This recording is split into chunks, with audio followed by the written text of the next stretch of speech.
Okay, hello everyone. Welcome to Concordia University's Force Space. Thanks for joining us for today's event, The Complex in Action, Understanding the Nexus Between Military, Cultural Production, and Museums. And to help situate you, we are streaming to YouTube live from Force Space. We are located on unceded Indigenous lands in Chicagay, Montreal.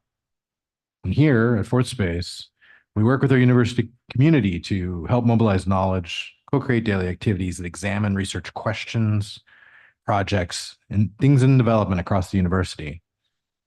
We're running today's event as a live stream Zoom meeting. So friends on Zoom, if you have any comments or questions, just pop them into the chat and we will try and get to them at the end for Q&A. Those of you here with us in the space, just ask you to raise your hand and we'll get a microphone over to you so that everyone can hear. With that, it's my pleasure to hand things over to the organizer of the South Asia Speaker Series and Assistant Professor, Religions and Cultures, Dr. Soparnika Baliswaminathan. Soparnika. Yeah. There. Hi, everyone. Thank you so much for being here. Welcome once again, and for the final time this year, to the Southern Asia Studies Speaker Series.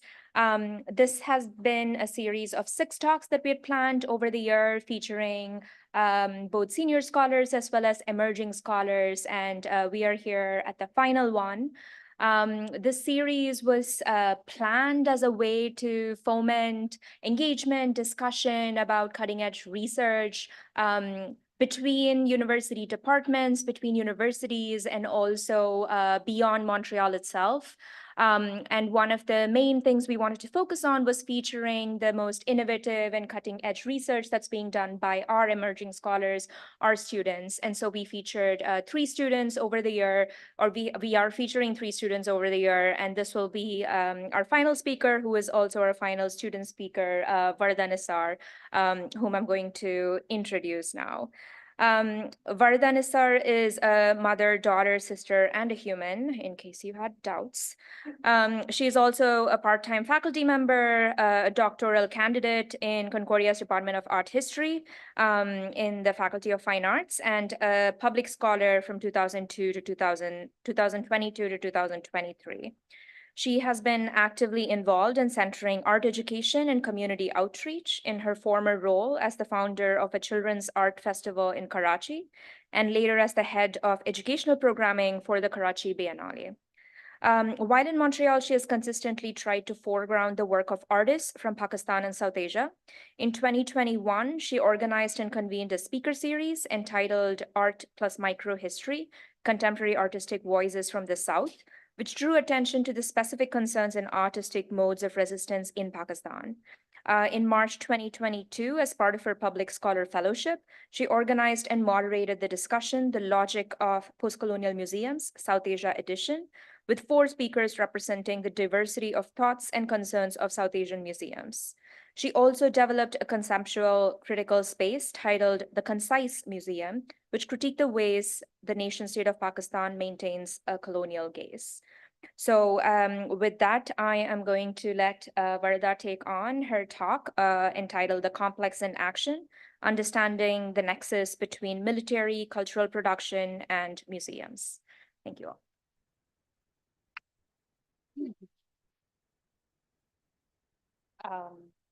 I'm going to take a minute and just share my screen first. Okay.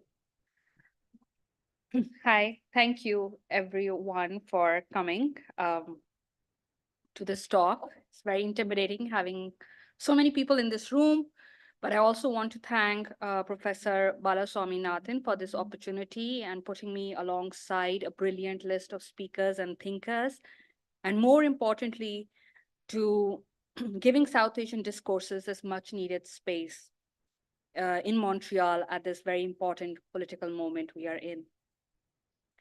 I also want to begin this talk by prefacing a historical moment. On this day, on the 7th of March, 1971, Sheikh Mujibur Rahman, the president of Awami League, a politician, revolutionary, delivered historical speech. In 2017, when UNESCO made the speech a part of Memory of the World Project, it noted the speech's importance as follows. The speech effectively declared the independence of Bangladesh. The speech constitutes a faithful documentation of how the failure of post-colonial nation states to develop inclusive, democratic society alienates their population belonging to different ethnic, cultural, linguistic, or religious groups. The speech would call for a general strike, and its last two lines would declare, "The struggle this time is the struggle for our emancipation. The struggle this time is the struggle for our independence." Important words that talk to another moment that we are currently living through. The speech followed months of delays in transferring of power to Sheikh Mujib's party, which had gained a majority in the 1970 election, as well as decades of attacks on Bengali culture, identity, and ethnicity, a denial of language rights before finally subsuming to the wave of rightful anger, and the treatment of East Pakistan as a colony of West Pakistan. Earlier in 1970, the same year when these historical elections would be held, the newly constructed, custom-built National Museum of Pakistan, Karachi, would open its door to the public. In a catalog published at the time of the inaugural, one finds an image of a diorama showing a Chakma house and family. However, following the independence of Bangladesh, every single trace of East Pakistan would be removed from the National Museum, including this diorama. Effectively, then, any and all traces and memory of East Pakistan in a national state-sanctioned space would be erased, only to be granted some form of acceptance in 2016 in a display within the Army Museum, Lahore, a point to which I would return later in the talk. I'm going to divide my talk in three sections, and I want to begin from the first, which is the military. The Pakistan Army came into existence at the stroke of midnight on the 14th of August, 1947, emerging much like the nation overnight, donning a new nationalist identity, and still unsure of itself. Its predecessor, the colonial Indian Army, from which the Pakistan Army had emerged, was considered as a, quote, microcosm of the colonial encounter, unquote, and ensured that the bridge between the locals or the natives and the colonial rulers could be shortened. In other words, a class of natives that had the manners and mindset of the British was consciously creating from within the colonized class. To this end, a thorough British education to inculcate the new recruits into British attitudes, as well as the physical separation of the military recruits from the local population via army cantonments was maintained. It would be naive to assume that the colonial attitudes disappeared overnight just because of the legal end to the British rule and the decolonization of the subcontinent. Post-1947, the refugee crisis, the messiness of political debates, agitations, the disorderliness of the civilian population, and the aid to the civil policies to assist civilian administration in maintaining law and order would become factors that would reaffirm military's belief in their superiority over democratic governments. That superiority has reaffirmed itself with the constant disruption and interference in the democratic political system, including via bloodless coup, which includes General Ayub Khan's rule from 58 to 69, General Yahya Khan from 69 to 71, General Ziaul Haq 77 to 88, and Pervez Musharraf from 1999 to 2008, not to mention the indirect rule that constantly the army has, where even so far as these elections, the army was accused of interference. All to say that in the absence of a strong democratic presence, the army filled the vacuum left by our colonial masters. Having been educated, trained in their manners and thinking of their former masters, the army became and remains a force that perpetuates colonial narrative against former colonial subjects and current fellow citizens. Christian Fair has argued that the strategic culture of the Pakistan Army is more or less interchangeable with that of the country, because with few notable exceptions, the army has set the country's key foreign and domestic politics. Or in other words, The army has dubbed itself responsible for the ideological foundation of this country, which aligns with the strategic culture of the Pakistan army. The ideological functions then rely on a very specific understanding of Pakistan that is based on a certain religious, heteronormative, ethnical, and language-based that needs to be maintained at all times. All in all, to say that the army's continued interference and the doctrine of necessity have now come to present themselves through a hybrid regime model of governance that relies on having a democratic government at the front while the army runs the show from behind, guarding both the territorial as well as the ideological boundaries of the nation state. Section 2, cultural production. The doctrine of necessity and the takeover of government through unconstitutional means then opens the door for a crisis of legitimacy. A framework then that has been very critical for my research is that proposed by Lisa Blackmore's spectacular modernity. Blackmore describes spectacular modernity as the entanglement of the politics of dictatorship with aesthetic innovations in spatial arrangements and visual culture, in which the polity transforms into mere bystanders rather than political agents of modernity. The need for this spectacular modernity then acts to not only differentiate the military regime from their democratic predecessors, using the rhetoric of modernity to deliver infrastructural project that takes the guise of spectacularity, but also combines, and I quote, aesthetics and politics, modernism and modernization, progress and dictatorship, to legitimize the military regimes that thrives on tangible outputs that count as metrics to gauge the effectiveness of the military regimes. Consider, for example, the myth of the decade of development of Ayub Khan, where development became tied up with the idea of progress and was seen in spectacular infrastructural projects like the construction of new housing societies, the creation of a new capital city of Islamabad, dams, and industries. I also just want to mention here quickly that development is a notion that is exclusively used when talking about third world countries in the global south, and is not used as, for example, in post-war era for Europe and its construction, right? Similarly, during the reign of Musharraf, the expansion of media and TV channels, the liberalization of economic policies was all constructed as proof of progress and the re-emergence of modernist reforms. Surprisingly, then there has been a constant comparison between Musharraf and Ayub and how liberal both of these dictators have been and their effect on Pakistan. Cultural production then becomes an effective method through which these spectacular desires were achieved. Under Ayub's regime and under his Department of Film and Publications, documentary filmmaking became a tool for government propaganda and was enforced vigilantly. Consider the first project by the department, a film called Nai Kiran, or A New Ray of Hope, an apt title for a regime employing symbolism to get its point across. Mushtaq Gastar, who's a writer from Pakistan and he writes about films, in his analysis compared it to Hitler's full-length film, The Triumph of the Will, deeming Nai Kiran as an, quote, unusual and irregular undertaking for a government department to embark upon, unquote. The film was made in 5 different regional languages, including Urdu, Bengali, Punjabi, Sindhi, and Pashto, with the Punjabi and Urdu film having the same cast, but entirely reshot to incorporate the difference of language. The point being just the amount of resources that are available for military regimes to expand on these projects.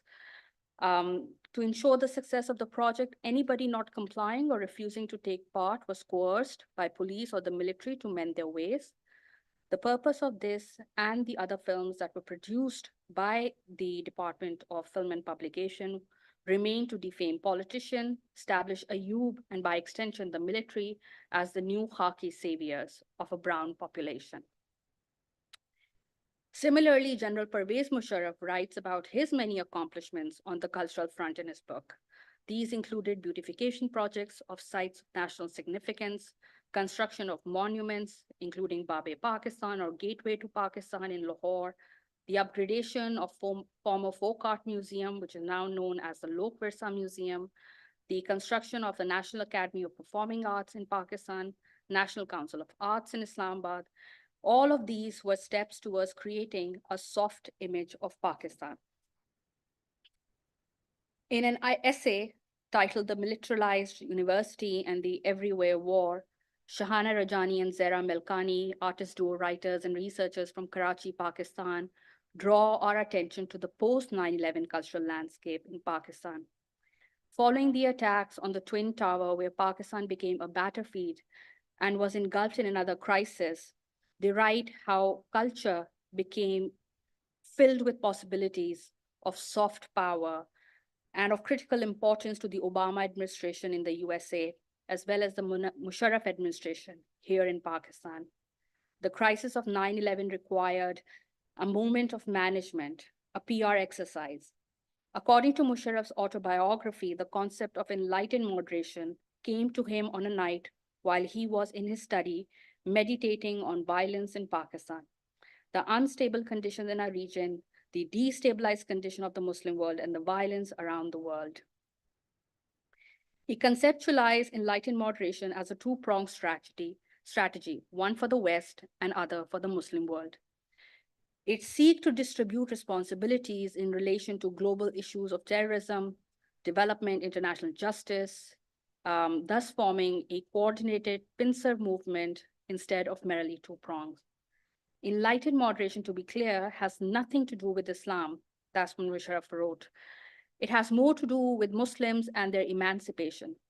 But considering the political context of that time, it is safe to assume it was at least a counter to the extremist Islamic ideals that were propagated and had come to form the main idea linked to Islam in a post-9/11 era. This is also the era when Pakistan was the most unsafe country in the world. It was the epicenter of terrorism. There were countless calls to ban Pakistan and all of that. So while Musharraf does not expand on this notion much in his book, a total of 3 pages, we can locate the ideological roots of enlightened moderation in the 18th century intellectual movement. As such, many of the intellectual work that was done during Musharraf's reign aimed at reconciling the Western thought with Islamic ideals. Enlightened moderation then went hand in hand with the efforts to create a soft image of Pakistan, which can be activated through the promotion of tourism, sports, and culture. Which is why even as the year 2002, when the National Monument Museum was announced, and which is part of my doctoral research, saw 368 incidents of terrorism, General Pervez Musharraf saw it fit to commission this national monument in an aim to, quote, project a truer image of Pakistan, or a soft image. By the year 2007, when the monument will be unveiled, the number would have risen to 1,315.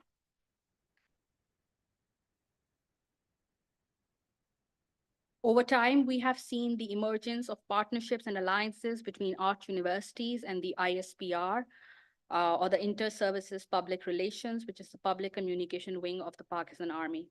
Partnerships like these converted educational institutions into both a site of propaganda and one where the populace can be monitored to pinpoint those that do not adhere to the established narrative. Such moves indicate how educational discourse and academic spaces work with other modes of creating a reformed class of citizens. This investment in culture and the soft image of Pakistan remains a continued trend, with documentaries produced by the ISPR bagging top prizes at film festivals, establishing film festivals in Pakistan, such as the National Amateur Short Film Festival, in close collaboration with public funding art institutions. Not to mention the whole lineup of blockbuster movies that ISPR itself invests in. Dramas like Alpha Bravo Charlie that came out in the late 90s, or the more recent films have garnered record-breaking earnings at the box office. The absurdity of what this has come to can be gauged by the meme that started circulating on February 8th, 2024, when the elections were taking place in Pakistan. Sorry, so these are just some of the films. This film won an award at a film festival. The other is a documentary that has been translated in English and Urdu both. And this was the meme and it says, Sir, naya song release kar dein. Or basically, Sir, should we release a new song? Because there was a lot of anger in Pakistan at the moment. So I want to move to this third section, which is museums. I consider museums then as one of those many sites of cultural production that were utilized by military regimes to attain a dual effect. One for the Euro-American allies and audiences, from which the military regimes seek funding, partnerships, military relationships, for whom museums evoke promises of Western liberalism and progress, and the other for the domestic audience, where museums align closely with the master narrative of the nation and worked against them. Consider, for example, the National Museum of Pakistan, where the Chakma display was originally located, whose inaugural was deemed as a milestone of the national progress. The museum was one of the many projects initiated by Ayoub's regime. In his message to the attendees of the 9th session of the museum conference, published in the museum's journal in 1959, Ayoub Khan suggested that the museum policies be reoriented so that they can tell the story of the great civilization which flourished in this country during the course of its long history, declaring this to be, quote, an important instructional and educational aspect of the museums, unquote. Much like how the age of progress and modernization was unleashed with the coming to power of Ayoub, so will the museums be considered as the harbinger of progress for the new nation. In a recent research, Mrinalini Vankeshwaran has shown that museum curators considered themselves to be critical to the framing of the national history, evident by the fact that the first meeting of the first annual museum conference was held in the year 1949, just 2 years after the partition, and a full 2 years before the first National History Conference was held. These museum curators should be remembered, were considered themselves as equal partners in writing the history of this new nation and were trained by colonial administrators in the Indian Archaeological Survey. In another editorial, Ahmad Nabi Khan, former Director General of Archaeology and Museums, that was published in the year 1962, equates the pace of progress in the country to the establishment of more museums, which can undoubtedly be reached under the enlightened and dynamic leadership of Ayub Khan. That is to say, the effective alignment of cultural production and museums with the notion of modernity that came to be associated with military regimes in the region. For others still, museums held the possibility of becoming a great medium for education and being, quote, cheapest and most effective means for providing audio-visual education, unquote. For the then finance secretary of the country, the number of museums in a country and their stands of collection and maintenance are the true index of the cultural level of that country. And it is only the sheer volume that will make us worthy of, quote, calling ourselves an educated and cultured people worth of place in the world, unquote.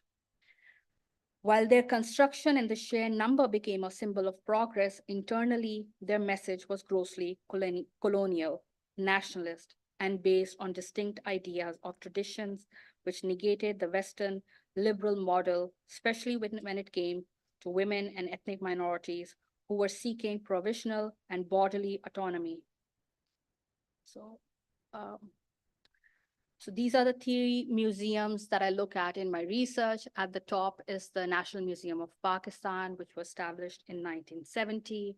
At the bottom is the National Monument, opened at the height of War on Terror. And on that side is the Army Museum that was established in 2017. Yeah. Okay. In my research, I have come to understand the Army as a complex. The Army currently maintains control over the production of milk, cornflakes, banking, cement, development of housing societies, roads, highways. It has a similar control over the production of entertainment, documentaries, and educational discourses that are coming out of Pakistan. Christian Fair writes, One of the ways the army has produced truth has been by exercising control over knowledge and information and developing, nurturing, and policing epistemic communities, unquote.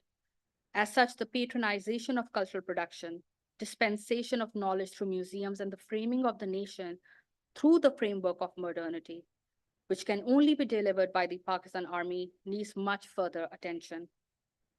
So as I mentioned in my research, I look at these three museums, and looking at these three museums through the framework of spectacular modernity and the notion of visuality as conceptualized by Nicholas Miserov, I want to see how museums frame ethnicity, gender, and religious minority, and how these methods have shifted or not from 1970 to date. Consider, for example, the first appearance of Bangladesh back into the national memory via the Army Museum established in 2016-17. Anam Zakaria writes in her book of how it has been framed as a bilateral issue between India and Pakistan and not an issue of ethnic conflict. The naming of the gallery as 1971 war allows the narrative to appear within a progressive timeline that the Army Museum adheres to, chronologically appearing after the 1965 war, but also limits it within the scope of a conflict that is tackled by a military force. The framing of selected particular moments makes sense within a museum that is developed to enhance and praise the work of the Pakistan Army. What it also does is free the military for its part in it, creates an enemy against which the war is waged, subscribes to the ideological dimensions of Pakistan, that is, India is the enemy always, and thus creates a visuality that allows power to develop a version of history that suits their national and geopolitical agenda. What becomes clear also is that Bangladesh and Bengalis are viewed in Pakistan through selective frames of either Hindus or Bhukti Bahini. The word Mukti Bahani itself becomes synonymous with rebels, India, or quote, Indian stooges. So much so that the events of 1971 are not viewed as a struggle for ethnic groups' autonomy, but as a war between India and Pakistan, eliminating the ethnic question and their rights entirely. So the way ethnicity has been viewed in Pakistan is very, very stereotypical. It's also only limited to 4 ethnicities, which make up the acronym of Pakistan itself. And the army does not allow it, which means that provinces and ethnicities who are fighting for their rights and new provinces will not be given that unless there is a extreme clash between all of them. When we look at gender, gender is shown always through a very particular traditional lens where the woman is engaged in domestic stuff, but also, she's always wearing a dupatta, she's covered. She is the one who carries tradition and culture on her body. The same with dioramas, colonial narratives of how Balochis live, how their houses are, but also aligning them with nature and barbarity. Women at a moment of even partition engaged in housework, the same kind of jewelry, the same kind of ideas of kalash and those communities, even as they become extinct or fear the threat of conversion into Islam. And this is the 1971 gallery at the Army Museum, Lahore, where at that far left image, all the Mukti Banis camp outside of Bangladesh. Again, this idea that the enemy was never within, but always outside, using maps and figures to donate this idea of how complex and how the war was being waged, how it was a military exercise entirely that had nothing to do with what West Pakistan had done to East Pakistan. And yeah, I'll just end by saying that the museum then becomes sites where we can see how the army uses institutional structures in a codependent way to assert and push for a master narrative. The institution of the museum helps the army establish their narrative and in turn helps them to, put violence on ethnic bodies and minorities. The UNESCO framing of Mujibur Rahman's speech had noted the failure of post-colonial nation states to develop inclusive democratic societies. That failure continues to be on full display at many of Pakistan's museums that were patronized, developed, and continue to flourish under army patronage. Thank you.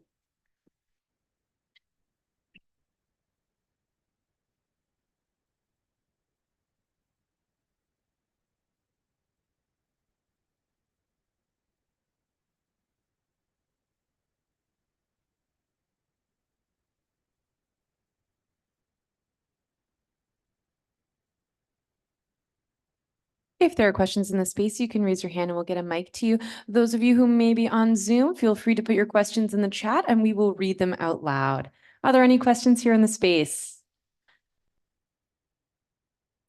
Thank you so much, Varda. It's a great talk, and personally, being a Bangladeshi, it means a lot to me that you talk about 7 March and the Bangladesh history. So thank you for that. I want to thank you for reminding me that it was, and yeah, for just bringing it into my consciousness. Yes, thank you. Yeah, these are all mine. So I was wondering about the overall picture. Like we know that in South Asia, there is always this attempt to rewrite history, depending on who is ruling the country. In Pakistan, in India, or in Bangladesh, at different times. What really worries me or many others is that the young generation, whom we expect to be progressive, they are often misguided. For instance, if I become more specific, right now in India, there is a big attempt to rewrite history, eliminating all the contribution by the Muslim rulers and changing almost everything, textbook, the temples, the mosques, everything. And unfortunately, we do see a lot of youth people supporting these causes. So at this age in 2024, when we have social media, internet, we can see everything, we can get the right info. Still, we see youth being misguided all across South Asia. So it's not a question, it's an observation, and I wonder if you have any suggestion. Thank you. I don't. That would require, I don't know, a 60 years minimum experience of foreign policy and education policy, which I don't have. But you know, this is why I like this idea of including the meme, because it does subvert some of that narrative. It does turn the gaze back on who is trying to craft a story and how we negate or how we counter it.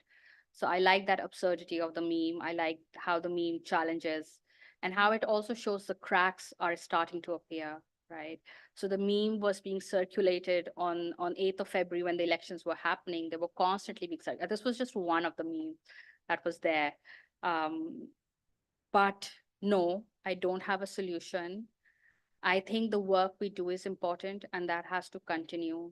And I think once that is done, there are others who are doing it. For example, Aurat March is happening in Pakistan tomorrow.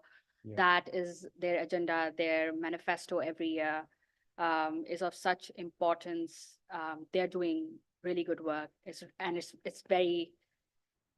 It's not an easy and non-dangerous work. Let's just say that. Yeah. What's happening in Balochistan with Mehrang Baloch being this powerhouse of a woman who has raised voice against the Pakistan army. I'm in awe of her courage. And I want to just say I truly respect what she's doing. So there's a lot of work that is being done.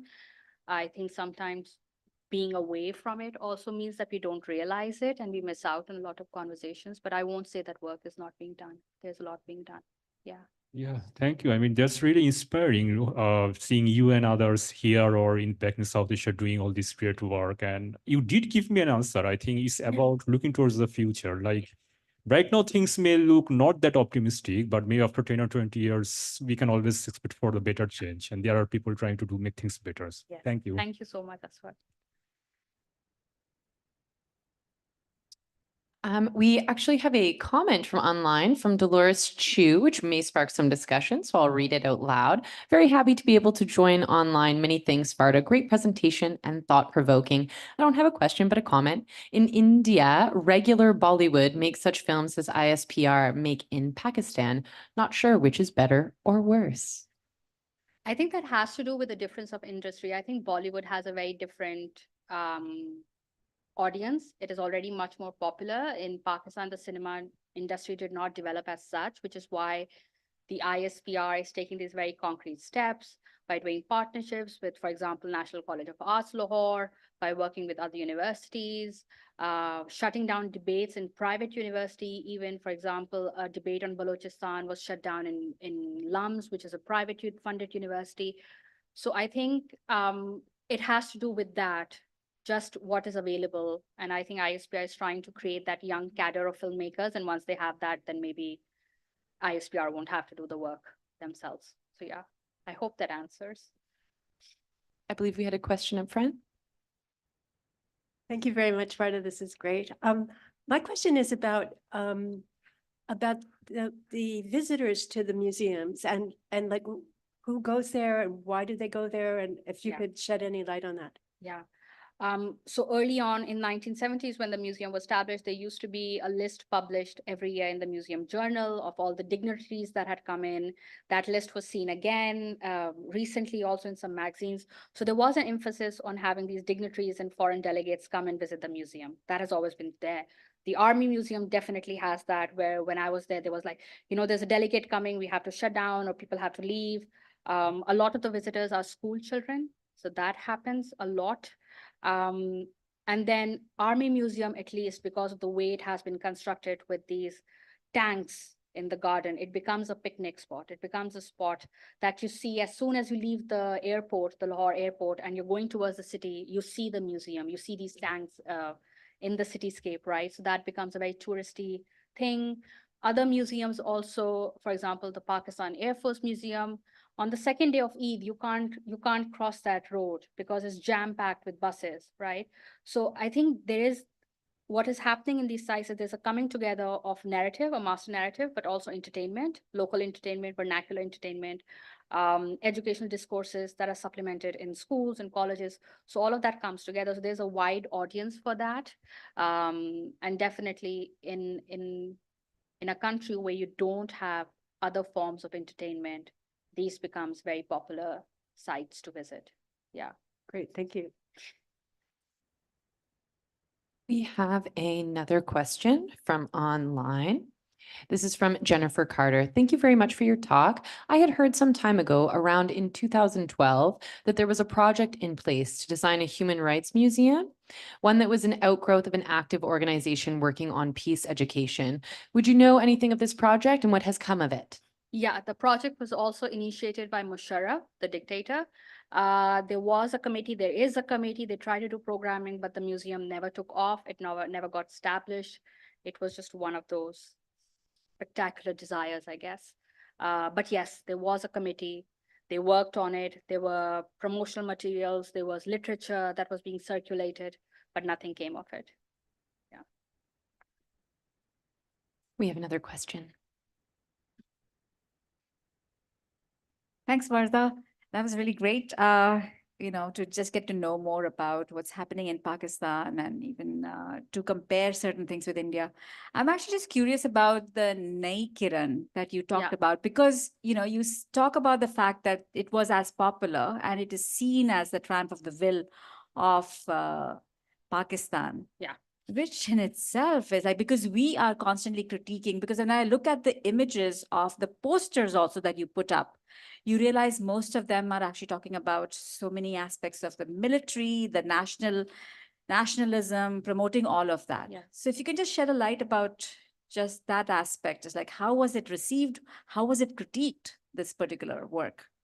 So I don't have much information on that. I haven't been, but it was a very popular film. It was received, it was, the Department of Film and Publications was being run by Gohar Ayub, Gohar Ayub, if I'm not wrong. But the film was a success. It was very well established. It was very well received. From what I have read, I'm not certain about it. That hasn't been the primary focus of my research, but Of course. yeah. So if I could actually connect to what you were saying about the women also and how they are being portrayed in these kind of very gender specific and gender stereotypical ways in the museum spaces, how many that I'm sure there are certain individuals who are contesting these kind of constructs as well.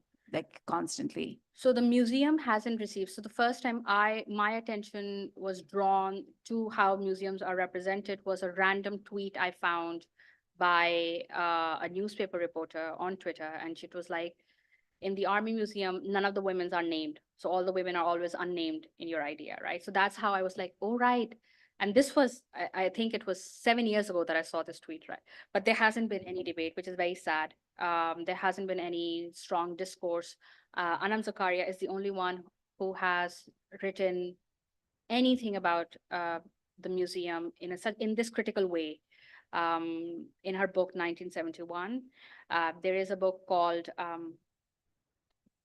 there's a book by Shaila Bhatti. I'm not remembering the name of the book, but that's a book that talks about Lahore Museum.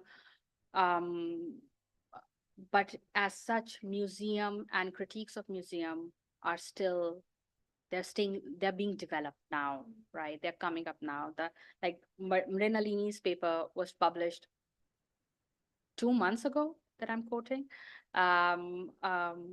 Ali Kasmi's book came out. It had a chapter on museums and how museums are used in as to, develop that narrative. But critiquing dioramas, critiquing those very specific displays, that has not, it hasn't crossed my desk. Let's just say that. Yeah. Thank you. You're welcome. Any other questions?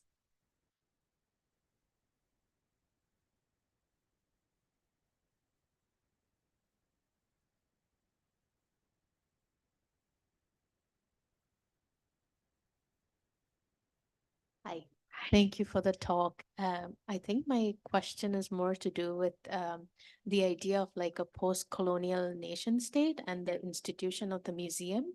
So I grew up in India, so one of the differences that's constantly thrown about in India about Pakistan is how India is like the biggest democracy in Asia, whereas Pakistan is not. But if you go to an Indian museum too, you would find dioramas similar to the, ones you had on the slide, particularly representing Adivasis in India. Yeah.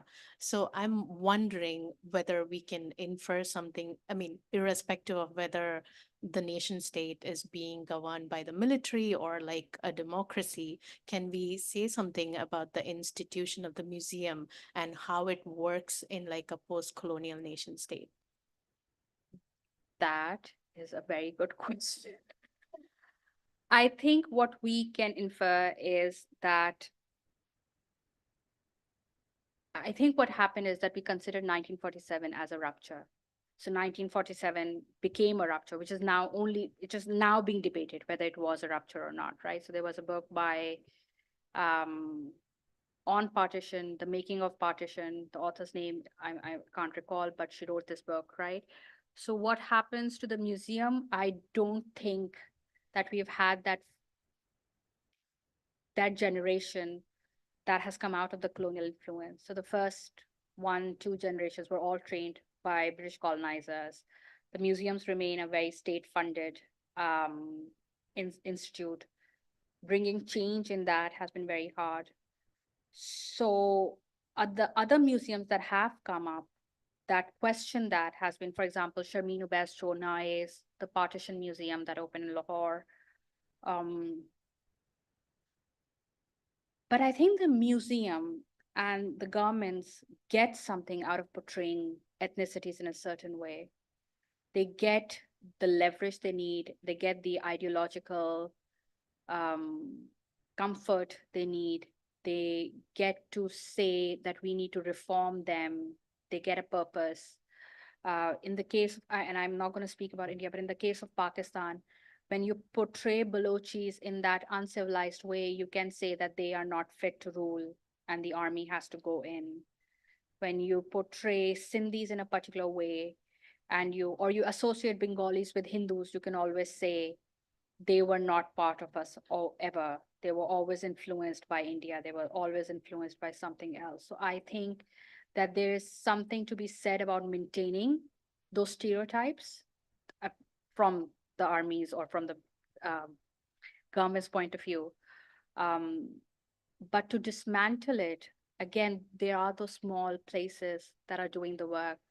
So in Lahore, we have this one museum that it's just a very kitsch museum. Like it has everything. It has Ram statues, it has paintings, it has everything all together. But it's such a tiny museum that you have to go into the old city and find it, right? So there's something that, but I don't think that has yet to happen from state-funded museums because they don't have incentive to do that. Yeah.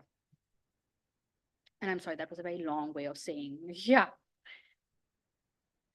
I believe we had a question in the front row here. Thank you, Varda. Just wondering a bit more about the master narrative. Have you looked to like museum mandates? Yeah. Is it really overtly like No, yeah. it's not part of the museum mandates per se, but this is a word that was used by Ali Kasmi in his research and in his paper. So the master narrative for Pakistan would rely on having a Sunni religion, having a heteronormative run by a Muslim ruler, always kind of ideology, right? And then again, only 4 ethnicities are allowed within the acronym because of the acronym, right? So Bangladesh or Bengalis never fit into it. That was always an odd fit. And I think so, yeah, I think the West Pakistan was very happy when that issue disappeared all of a sudden, right? But the Pakistani museums have a cultural policy, and that policy relies on ICOM's policy, so it's based on that. But the master narrative has been established through various other ways. So the educational system. So the educational system has an entire is maintained. That is a national curriculum. A national curriculum was being developed, and that inculcates those ideas and those beliefs in us from early on, right? So Pakistan's foundational myth starts from 712 when Muhammad bin Qasim came and he destroyed all the Hindus and he brought Islam, and that's our moment of coming.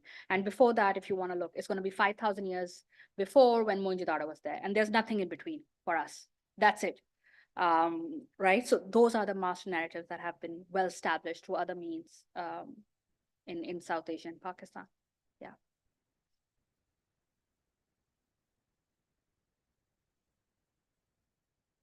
Thank you, Varda. So I'm interested in the larger kind of sphere of the connection between the army and culture protection in Pakistan. So outside of state-funded museums and these monument projects, when you have other museum spaces, say contemporary art museums or these things, what is that tree of funding and censorship and all of that look like? How do these projects come out? Because they seem like spaces where you could have critique or kind of, anti-monument or that thing.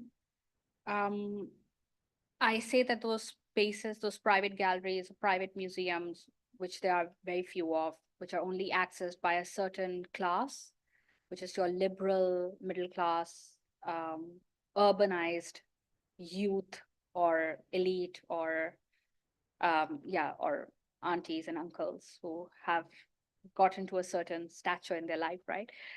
They are the one who utilize those spaces. So that class, these are not their issues, right? And then there's a lot of self-censorship. You will not put certain narratives out there no matter what. You will not say blasphemy, for example, or have blasphemous content, or have content that can be interpreted as blasphemy ever, right? So for example, last week, that wonderful episode that happened in Lahore where a woman was wearing a dress and it had calligraphy on it, and that became blasphemous because some Maulvi decided that this was Arabic and he couldn't distinguish between Arabic script and Arabic verses in the Quran, right? So there is self-censorship that has to be maintained at all time. So yes, those gallery spaces are much more liberal and they have much more bandwidth to say things and display things and talk about certain things, but then they're also not for everyone to access. Yeah, I hope that answers. Yeah, definitely in terms of access and just in terms of like Funding. funding and being constructed in the first place. Privately funded, privately supported through sales of artwork. So you don't have private museums except for one, I think, in Lahore. But private galleries are sustained through sale of artwork and circulation of art in, global circuits and all of that. Yeah.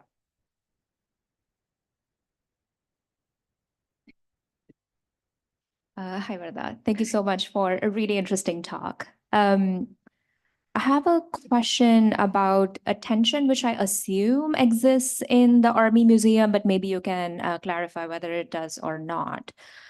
So I see that like kind of the larger point I'm seeing in your work is, if the military is taking charge of telling a representational historical narrative of a nation, then it's going to be a history of violence, essentially, right? Like, because the military, that's what it does. And so if it's going to talk about all the amazing things that it has done to protect this nation and preserve it, then that's basically going to be all of the conflicts and the wars and things like that. So I'm thinking about, how you talked about, on the one hand, there is this gesture that the military has to make at times towards the US in terms of liberalism, right? And therefore, maybe combating this whole, violence that always gets associated with Islam and Islamic countries on the one hand. And on the other, only talking about wars will also give the impression that the military is maybe not that successful, because a peaceful nation means, the military is kind of doing its job, really. Yeah. So I'm wondering if in the Army Museum, you're finding, these spaces or these representations of, peace, of, sort of an idyllic landscape or society that are, kind of intervening between these episodes of, heroic violence that the military takes charge of. So interestingly, in the Army Museum, the last display or the last gallery is one about UNESCO. And I was looking at that space with my mother, and she looks around and she's like, Jordan and Syria, when the Pakistan army went and shot let's just say other Muslims for now, is not there, right? And I think the question also is, who is our enemy, and is it the same enemy that the US has?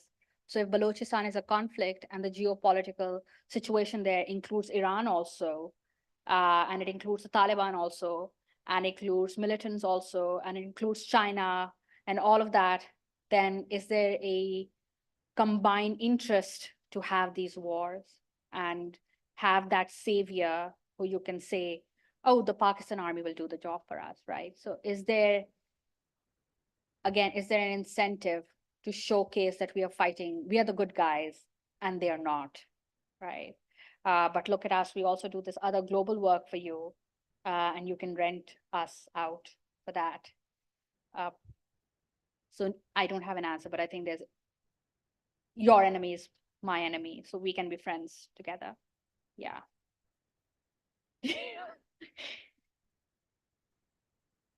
Any other questions?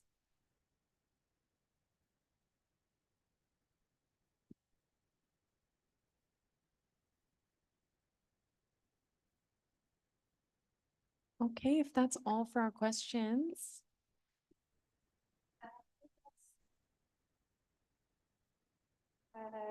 That is the end of the talk. Thank you so much, Varda, for a really fantastic talk. Thank you all for being here and for asking really interesting questions. People at Fort Space and also people online who've come here and engaged with our stuff. We have 2 more events that are coming up in March that I just want to talk about briefly. One is a book talk by Kedar Kulkarni from Flame University on March 18th on his recent publication, World Literature and the Question of Genre in Colonial India, which is co-sponsored by the Center for Sensory Studies. That will be happening in the EV building, and I will send out information on it soon.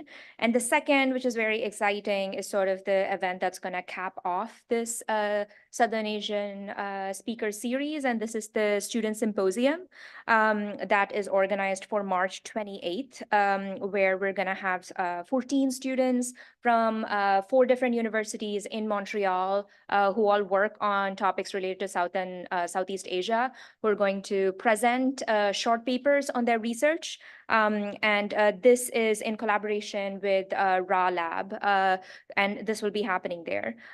So neither of these events will be streamed or recorded. So if you are in Montreal or plan to be here at this time, you are welcome to both. We will be having a reception following the student symposium. So it will be particularly nice to have a sort of social end to this academic series. So thank you again, everyone, and thank you, Varda, for a fantastic talk to finish off the series. We look forward to seeing you in all these future events, and I want to thank everybody who's been incredibly supportive in putting this together. Right, thank you.